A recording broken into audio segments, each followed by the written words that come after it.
আসসালামু আলাইকুম এভরিওয়ান। আশা করছি সবাই খুব ভালো আছেন। আমিও আলহামদুলিল্লাহ ভালো আছি। আজ চলে আসলাম আরও একটা নতুন রেসিপি নিয়ে। আমার আজকের রেসিপি সিলেটের ঐতিহ্যবাহী তুষা সিন্নি বা ময়দার হালুয়া। আশা করছি আমার আজকের রেসিপি আপনাদের ভালো লাগবে। ছোটোবেলায় অনেকেরই মনে আছে যখন ঈদে মিলাদুন্নবী বা শাবান মাসে সবার ঘরে মিলাদ পড়ানো হতো, আর এই মিলাদে এই তুষা সিন্নিটা অবশ্যই থাকতো।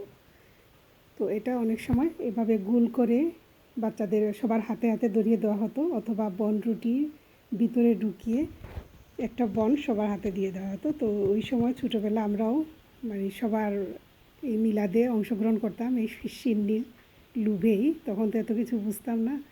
তো এটা সবাই খুব পছন্দ করে, বাচ্চাদের অনেক পছন্দের। তাহলে চলুন দেখে নেওয়া যাক এই সিন্নিটা কিভাবে তৈরি করা হয়। এটা তৈরি করার একটা বেসিক নিয়ম হলো 1 কেজি ময়দার সাথে 1 কেজি চিনি, 1 লিটার তেল অথবা ডালডা, 1 লিটার পানি, কিছু বাদাম কিশমিশ, আর সুগন্ধির জন্য লাগবে কিছু দারচিনি আর এলাচ। এটা ময়দা বেশি দিলে সেই অনুপাতে অন্যান্য উপকরণও বাড়িয়ে দিতে হয়। আমি আজ 2 কেজি ময়দার সিন্নি করব, সেজন্য সব কিছু সেই অনুপাতে 2 লিটার বা 2 কেজি করে নিয়েছি। এখানে দেখতে পাচ্ছেন আমি প্রথমে একটা পাতিলে 2 লিটার পানি নিয়ে নিলাম। আমি এখানে 2 লিটার থেকে সামান্য বেশি পানি দিয়েছি, কারণ যতক্ষণ আমি ময়দাটা ভাজবো ততক্ষণ এই পানিটা জাল হতে থাকবে, তাহলে পানিটা একটু কমে যাবে। সেই অনুপাতে আমি প্রায় 2.5 লিটারের মতো পানি দিয়েছি এখানে। আর আমার দারচিনি এলাচগুলো দিয়ে আমি এটাকে জালে বসিয়ে দিয়েছি। অবশ্যই ঢেকে দিবেন, তাহলে ফ্লেভারটা বাইরে বের হবে না। এখানে দেখতে পাচ্ছেন আমি ময়দাটা আলাদা করে নিয়েছি আর তেলটাও চুলায় বসিয়ে দিয়েছি। তো তেলটা গরম হওয়ার পর আমি ময়দাটা দিয়ে ভালো করে নেড়ে দিচ্ছি। এখানে একটা কথা বলে নেওয়া দরকার, আমি এখানে 2 কেজি ময়দার জন্য 2 লিটার থেকে একটু কম তেল দিয়েছি, প্রায় 250 ml মতো কম দিয়েছি। চিনিটাও সামান্য 200 গ্রামের মতো কম দিয়েছি। আমার কাছে মনে হয়েছে পারফেক্ট মিষ্টি হয়েছে। তো আপনারাও চাইলে এভাবে একটু তেল আর চিনির পরিমাণটা কম দিতে পারেন। এদিকে দেখতে পাচ্ছেন আমার পানিটাও জাল হচ্ছে, দারচিনি আর এলাচ দেওয়া পানিটা। তো এটা অনবরত আমি জালেই বসিয়ে রাখবো। আর ময়দাটা অবশ্যই খুব ভালো করে নেড়ে দিতে হবে। মিডিয়াম হিটে আমি এটাকে প্রায় 40 থেকে 45 মিনিট এভাবে নাড়া রাখবো। আর এটা অবশ্যই খুব ভালো করে নাড়া রাখতে হবে।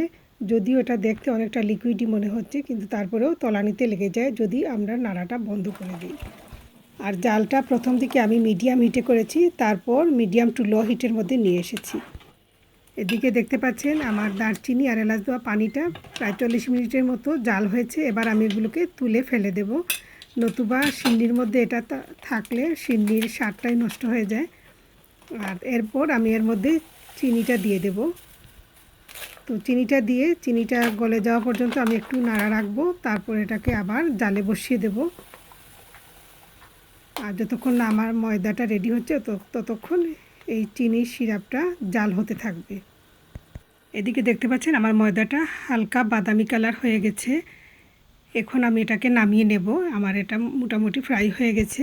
আর এটা চুলা থেকে নামিয়ে এর মধ্যে আমি কিশমিশ আর বাদামটা দিয়ে একটু সময় নাড়ব, এতেই কিন্তু এটা ফ্রাই হয়ে যাবে। আর চুলার মধ্যে কিশমিশ আর বাদাম দিলে অনেক সময় এটা পুড়ে যায়, তাই চুলা থেকে নামিয়ে আমি এটা দিলাম। আর এখন পানির সিরাপটা দিয়ে দেব। আর এই সময় অবশ্যই একজনের সাহায্য নেবেন, নতুবা একজনের পক্ষে এটা সম্ভব হয়ে ওঠে না। একজন ধরা রাখবেন, অন্যজন নাড়বেন, এইভাবে করতে হবে। আর চিনির সিরাপটা আস্তে অল্প অল্প করে দিবেন, একসাথে দিলে এটা ফুটে গায়ে লাগতে পারে। তো আর সাথে সাথে নাড়া রাখতে হবে, খুব জোরে জোরে এই সময় নাড়া রাখতে হয়, নতুবা আপনার দলা পেকে যায়, সিন্নিটা পারফেক্ট হয় না। এই যে দেখতে পাচ্ছেন পানিটা অ্যাবজর্ব করে নিয়েছে ময়দাটা, আর সিন্নিটা আমার তৈরি হয়ে গেছে। খুব সুন্দর একটা ঘ্রাণ আসছে। আর যদি ময়দাটা ভালো করে ফ্রাই না করেন তাহলে সিন্নিটা সাদা হয়ে যায় বা এত টেস্টি হয় না। তো আপনারা দেখতে পাচ্ছেন সিন্নির কালারটা মাশাআল্লাহ অনেক সুন্দর হয়েছে। সিন্নিটাও খুবই টেস্টি হয়েছিল। তো আমি একটা উদ্দেশ্য নিয়ে করেছিলাম, তাই 2 কেজি ময়দার করেছি। আপনারা আপনাদের পরিমাণ বুঝে করবেন। চিনির সিরাপটা অবশ্যই চুলা থেকে নামিয়ে অ্যাড করবেন, নতুবা চুলায় থাকলে ছিটকে আপনার মুখে পড়তে পারে। তাই কোনো অবস্থায় এটা চুলায় করা যাবে না। যদি পরিমাণে খুবই অল্প হয় তাহলে অবশ্য আলাদা কথা। যাই হোক, আমার আজকের এই সিন্নি রেসিপিটা আপনাদের কেমন লাগলো কমেন্ট করে অবশ্যই জানাতে ভুলবেন না। যদি ভালো লাগে তাহলে লাইকটা দিয়ে দিবেন, আর যারা আমার চ্যানেলে নতুন তারা সাবস্ক্রাইব করে বেল আইকনটিও বাজিয়ে রাখবেন, আর বেশি বেশি করে শেয়ার করবেন। তাহলে আজকের মতো এখানে বিদায় নিচ্ছি। আল্লাহ হাফিজ।